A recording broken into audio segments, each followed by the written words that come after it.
All right, so you're back with us, and we are diving straight into something pretty fundamental today. Absolutely. Yeah, we're talking about starting a conversation in English. Okay. The absolute, bedrock of connecting in English. Right. And we've got a really cool jumping off point for this deep dive. Okay. An excerpt from English Speaking Course Session 1, Greetings and Introductions. I like it. Yeah, so think of this as like your backstage pass to being able to launch into an English conversation confidently and without that fear. I love that. So our mission is to give you the tools so that you feel ready and equipped to just jump right into a conversation. Yes. And this initial session, according to the source, lays out goals like mastering basic greetings, Okay. introducing yourself and others, Of course. using those all-important polite expressions, Yes. and even getting a handle on pronunciation. Huge. Yeah, it's a really big deal. And this is all about building that initial confidence to connect with others using English. Exactly. And what's so fascinating when you really dive into something as fundamental as saying hello Right. is the wealth of social understanding that it unlocks. Yeah. These aren't just words. These are the first signals that we send about our willingness to engage, our level of respect, even our cultural background. Mm-hmm. And this excerpt does a really good job of sort of highlighting the core building blocks. Okay, so let's unpack this a little bit, starting with those very first words you would say. Right. Basic greetings. Okay. The source points to hello and hi. Seems simple enough, right? Yeah. These are your reliable all-purpose greetings. Yeah. Pretty much in any situation you can pull these out. That's the beauty of their simplicity. Mm-hmm. And, hi tends to carry a slightly more informal tone, maybe Yeah. better suited to people, more relaxed settings. Right. Whereas hello, while still perfectly common in everyday life, does have maybe a touch more formality to it. Right, which can be really useful when you're meeting someone for the first time. Yes. Or in a professional context or something like that. Absolutely. So it's about kind of choosing the right greeting for the moment. Yeah. And then recognizing, too, that there's no hard and fast rule about this. There's always nuance, Yeah. And the context will always dictate what feels appropriate. Yeah, absolutely. Yeah. Okay, so then we move into greetings that are specific to the time of day. Okay. Good morning, good afternoon, and good evening. Yes. And these feel like they add a level of politeness, acknowledging the time of day. Mm-hmm. Where would you say these are particularly useful? Well, I think it shows that you're not just going through the motions. Right. You're actually present and aware of the context of the interaction. Mm-hmm. It's a subtle way to demonstrate respect and consideration. Okay. Think about if you walk into a shop in the morning and the staff member says good morning. Yeah. It feels so much more welcoming Right. than just a hello, especially at that time of day. Yeah, definitely. So it adds a little bit more of a personal touch. Absolutely. Okay, so now after that initial greeting, the conversation often moves into introductions. Okay. And the source highlights that very direct question. Yes. What's your name? Yeah. And the equally straightforward answer. Of course. My name is blank. Right. You can't really get much more fundamental than that. Yeah. And that's precisely why they're so powerful. Absolutely. It's just like cutting straight to the core Yeah. of establishing identity. Yeah. It's like, who are you? And it's so interesting how universally this exchange is understood. Yeah. Even if someone's English is very limited, they can often recognize these basic questions and answers. And Yeah. it's like that first step in turning a stranger into someone you know, Right. even if it's just by name. Yeah. Okay. So building on that, Mm-hmm. the source introduces, where are you from? Mm-hmm. As a natural follow-up Okay. to the introduction. Yeah. And it's a way to sort of start learning about someone's background. Absolutely. Maybe you're curious about their country Mm-hmm. or even their city. Right. And of course, the corresponding answer is, I'm from blank. Exactly. So, what do you, is it just about geography or is there something more? Well, I think it often goes beyond just geography. Okay. It's about trying to find that common ground. Right. Maybe you visited the same place or you know someone from there. Yeah. It opens up those possibilities for connection beyond just the name. Right. But it's also worth bearing in mind that for some people, their origin might be a sensitive topic. Okay. So it's always important to observe the other person's reaction and be prepared to maybe move the conversation in a different direction if needed. Yeah, absolutely. Being aware is key. Yes. Okay, so then we have that wonderfully polite phrase. Okay. Nice to meet you. Yeah. Such a standard and friendly way to respond after learning someone's name. It is. And the return, nice to meet you too, just completes that little moment of connection. Exactly. It's like a verbal handshake, isn't it? Mm-mm. It signals that the interaction is positive. Yeah. And you're happy to have made the acquaintance. Mm. And that little word, too, is crucial. Right. It shows that you're reciprocating the feeling, Yeah. not just passively accepting their statement. Right. Yeah. Okay, so moving on to checking in the source gives us, how are you?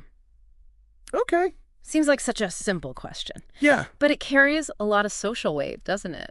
It does. While the literal meaning is about someone's well-being, Mm-hmm. it often functions more as a polite acknowledgement. Right. Or a way to sort of keep the social ball rolling. Yeah. And the standard reply provided, I'm fine, thank you, is interesting. Yeah. Because it's often a bit of a social script. Mm-hmm. Especially those initial encounters, you might be feeling tired or stressed, but I'm fine, thank you. Yeah. It's like this safe and universally understood response. Yeah. And as the source points out, it naturally leads to returning the question, and you. Right. It keeps the exchange balanced. Okay, so now let's look at how all of these pieces that we've talked about fit together in a real interaction. Okay. The source gives us a sample dialogue between John and Sarah. Okay. And it kicks off with John saying, hi, what's your name? And Sarah responds, my name is Sarah. What's your name? Notice the efficiency here. She answers directly. Yeah. But she keeps the conversation flowing by immediately asking the same question back. Right. It's simple but effective. Yeah. Then John says, I'm John. Nice to meet you, Sarah. And Sarah replies, nice to meet you too, John. Where are you from? Yeah, you could see how it just progresses. Yeah. So naturally. Absolutely. From introductions to finding out a little bit more about each other. Yeah, and this illustrates a very common and comfortable pattern for those initial interactions. Okay. You know, the greeting opens the door. Mm-hmm. The name exchange personalizes it. Right. The polite acknowledgement signals goodwill. Yes. And then a simple open-ended question like, where are you from? Just provides an easy avenue for further conversation. Yeah, absolutely. And then John wraps up with, I'm from Canada. And you? Prompting Sarah's reply, I'm from India. Right. And then John closes with that really casual, that's cool. Yeah. Like, is that effective? It is even a brief positive comment. Like, that can be surprisingly effective. Okay. It shows you're listening and you're interested without requiring like a lengthy response. Right. Keeps the tone light and encourages the other person. Yeah. Okay, cool. So now the source places a significant emphasis on pronunciation. Yes. And you can see why, because being understood is so crucial when you're speaking a new language. Absolutely. And it lists several key words and phrases for practice. Okay. Hello, good morning. What's your name? My name is blank. Nice to meet you. Where are you from? I'm from blank. How are you? Yeah. And I'm fine, thank you. I mean, think about it. Even if you know all the right words, if your pronunciation is unclear, Right. it creates a barrier Yeah. to understanding. And what's key here is the source's implicit advice repetition and speaking slowly and clearly. Yeah. This allows you to develop the muscle memory for producing these sounds correctly.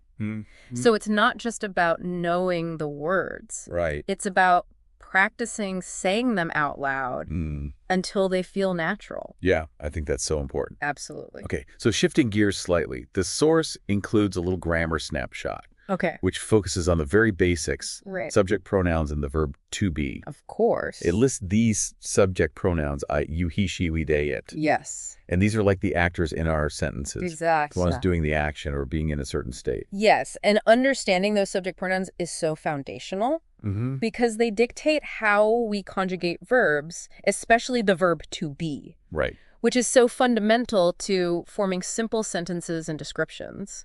It's really the skeleton upon which we build more complex grammatical structures. Yeah. Okay, so then it gives us the conjugations of to be Right. with their super common short forms. I am. They hide, he's, she's, it's. We are. Right. And those short forms really speed up spoken English and make it sound more natural. Yeah. And while the full forms are grammatically correct, Right. in everyday conversation, you're almost invariably going to hear and use the contractions. Yeah. It's part of the rhythm and flow of spoken English. Right. And getting comfortable with them is a key step in sounding more natural. Yeah, absolutely. Okay, so the source gives us some clear examples. Okay. I am John becomes I'm John. She is from Brazil becomes she's from Brazil. And they're happy Yeah. becomes they're happy. Right. And you can see how these subject pronouns and the verb to be are used to make these simple statements. Yeah, and if we loop back to those initial greetings and introductions, Okay. we see these grammatical elements in action all the time, right? Absolutely. What is your name? Exactly. My name is blank. Right. I am from blank, becoming I'm from blank. Yeah, you've hit on a crucial point. Okay. These aren't just isolated grammar rules. They're the underlying structure that makes those basic conversational phrases work. Right. So by understanding these fundamentals, you're not just memorizing phrases. Yeah. You're beginning to grasp the building blocks of the entire language. That's so cool. Okay, so now the source wisely includes a your turn, practice time section. Okay. Because learning is always best when it's active. Absolutely. And the first exercise is a fill in the blanks. Okay. Hi. Blank your name. My name is Raj. Blank you. Nice to blank you. Where blank you from? And I'm blanking India. I love it. Yeah, and this is like a fantastic opportunity for you, the listener, to immediately apply what we've been discussing. This kind of active recall is so powerful for solidifying new information. Yeah. By filling in those blanks, you're engaging your brain in retrieving and applying the correct phrases and grammatical forms. Right. It's a much more effective way to learn Yeah. than simply passively listening. Right. Okay, so there's also a short introduction writing exercise, Okay. prompting you to think about how you would introduce yourself, including your name, where you're from, and ending with a polite closing like, nice to meet you. I love it. Yeah. And it's a great way to personalize what you've learned and start thinking about how to use these phrases. This exercise takes it a step further, moving from recognition to production. By crafting your own introduction, you're starting to own the language and make it your own. And that's a significant step towards feeling comfortable actually speaking with someone. Yeah, okay. So as we bring this deep dive to a close, let's recap what we've explored from session 1 of English Speaking Course, Greetings and Introductions. Yes. We've looked at those essential greetings, hello, hi, and the time-specific ones. Right. We covered introducing yourself Yeah. by asking and answering, what's your name? And my name is blank. Of course. And how to ask about someone's background with, where are you from? And I'm from blank. We also touched on those crucial polite expressions like, nice to meet you. Yeah. And checking in with, how are you? And that standard, I'm fine, thank you. Absolutely. And finally, we just got a little glimpse Yeah. into the foundational grammar of subject pronouns and the verb to be. Right. And the real power here, as the source implicitly suggests, lies in consistent practice. Yeah. Keep saying these phrases aloud. Focus on clear pronunciation. Yeah. The more you rehearse these fundamental exchanges, the more automatic and natural they will become. Right. This basic toolkit really is the key to unlocking more complex and meaningful conversations in the future. Absolutely. This is just the very beginning of your journey into speaking English. Yes. And mastering these foundational elements is just that absolutely crucial first step. Couldn't agree more. So as our source encourages, think of it as seeing you in session 2. I love it. Like the next logical progression in your learning. And on that thought, consider this. Okay. Even the simplest of interactions, the first hello, that initial introduction, these are the seeds from which connections between people from all walks of life, Absolutely. all different backgrounds can grow. Yes. It all starts with taking that first step and saying hello. So true. Yeah. Love it. All right. Great deep dive. Yeah, thanks for joining me. My pleasure. All right, we'll see everyone next time. See you then. Bye.